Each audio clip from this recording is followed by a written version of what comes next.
from his role as offensive coordinator.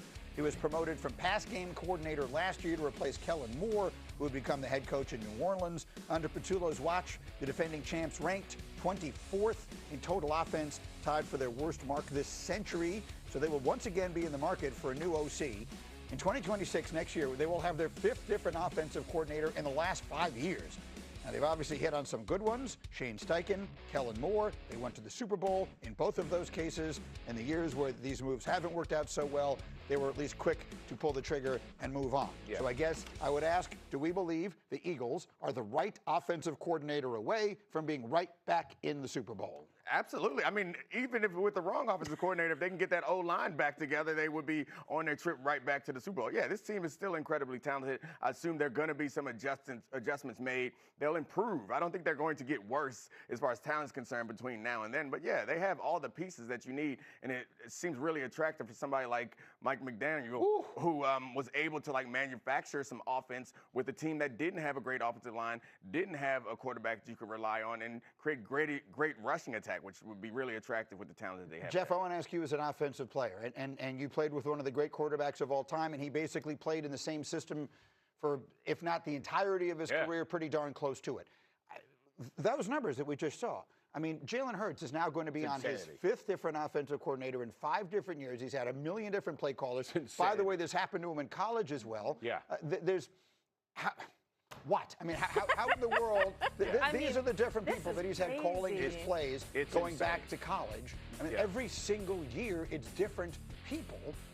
To me, you could look at it on one level, say it is remarkable that he has been as successful as he has been considering this. Yeah, listen, there is no doubt. And this is part of the frustration that I have when I hear people talk about, like, they don't run a certain offense because the quarterback's not capable of doing this or whatever, right? Like, yeah, the dude's smart. Like, to go through all of I just want to explain it to the people.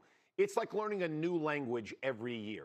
Literally a new language, like all the different things, all the different nuances of every offense, and then how you have to adjust to really smart guys on the other side of the field. And so when I hear people say, oh, they should be doing this more or doing that more, or explosions or motions and all that kind of stuff, it's not just the quarterback position, y'all. It's can the receiver see it the same way? Does the back see it? Does the line see it the same way? And I know we always gloss over those things, and I'm not going to get to, but it is complicated. And so when I think about this job, I would say 2 things were the nail in the coffin for Patullo. Not enough QB run, right, and not enough RPOs. Because if you look at, Himbo sent me a stat, they ran 274 RPOs for like almost 2,000 yards last year. They ran 112 this year for 600 yards. They had 96 design QB runs, not tush push, like true runs, and they had 41 last year. So like what you've done for Jalen Hurts is you've taken away a viable weapon and now placed him as a QB in a system that really was very simple. And everybody complained about it all the time. But the truth is, y'all, they're 20 yards from winning the game and moving on at 1st and 10 on the 20, and they got drops, and they had drops, and they had open players, and so we can blame the coordinator, but part of this is execution as well. Now, you may be able to attribute to the coordinator that it wasn't clean, nobody knew really exactly why the ball should be where it is. That's fair, if that's what it is.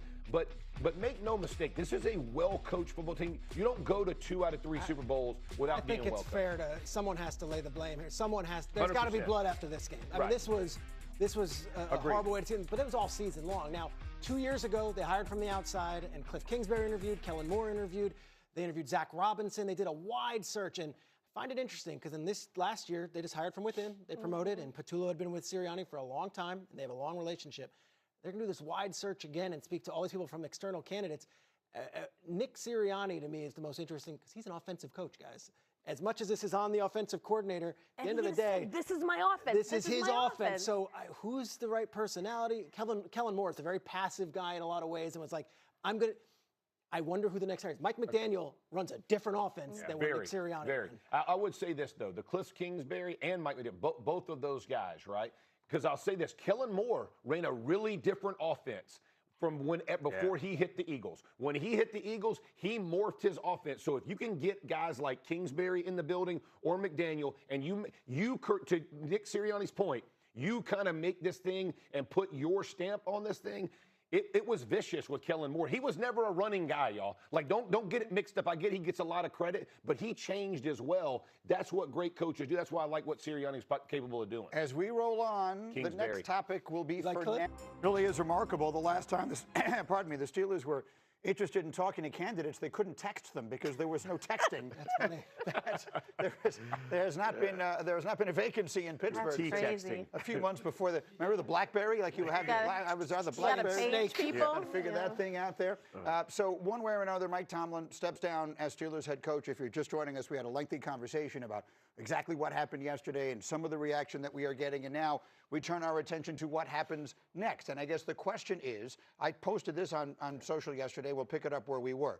That job, to me, is attractive for one reason and one reason only, and that is that the franchise has a history of being patient with coaches. Now, I think I heard Swagoo say in a soundbite in there, part of the reason for that is because they hired excellent coaches. So you weren't going to fire Bill Cowher because he was doing great, and you weren't going to fire Mike Tomlin because he was doing great. So those things aren't guaranteed either. If you sit back and look at almost every other vacancy that exists in the NFL right now, I can point to at least one thing about the team that seems appealing. Tennessee, maybe you really like Cam Ward. Yeah. The Giants, maybe you really like Jackson Dart. In Pittsburgh, if you're just a neutral observer, the Raiders kind of in a different category. But even so, blank slate, right? Yeah, they've got $1 trillion in cap space and whatever the case may be, and they have the #1 pick in the draft. So, yeah, they have some appealing things, too. I think the Steelers, if indeed they're going in for a rebuild here, I think that sometimes you think the other side of that, you think a rebuild is fun until your team is playing meaningless games in October, and then all of a sudden it isn't as much fun as you thought. You've lived that world. Oh my gosh. Sure. it's bleeding into all of your questions, Grady. We can all feel it. I'm sorry. When he hits I'm sorry, October, man. We're 4 games in the season and already done. That's where he is. But that is true. No, I agree. I understand it's true. What you guys have with the Jets is something different. But it's not just the Jets. It's all of these teams that do this. Like, we have this idea. There is this idea. This is why tanking is a scourge. Agreed. We have this idea. All you have to do is suck for a little while, and then the next thing you know, you're going to be Brady and Belichick. I think Brady was a 6th-round pick. Belichick was on his 2nd job. No one really tanks in football because it doesn't work. We've seen, to your point, that it doesn't really work. Also, it's really hard when you're in the middle, which is where they've been. Yeah. When you're just good enough to not be able to get those top draft picks. Of course, you can find great quarterbacks at the back end of the draft, and you can maximize your talent. There are other ways to build your team in the NFL. It's not like the NBA where you kind of have to have a top-of-the-draft superstar to be competitive. So, I understand that point. But for the Steelers, if you are doing something, how long do you have to do something and not get the results before you think, we got to try something different?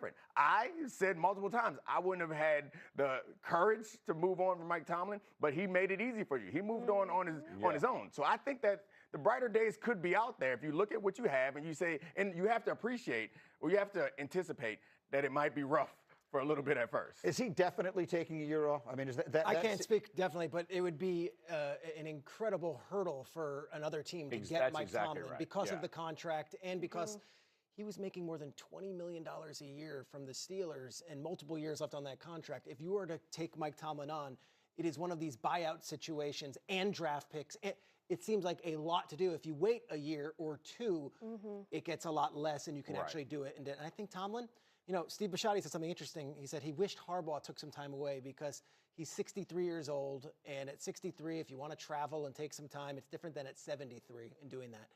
Tomlin, where he is in his life right now, a year away, I think will be beneficial for him in a way that he might not even know right now. So I believe he's out of football in a way that he's not coaching, but he'll be very much a part of our lives on one of these type shows next year.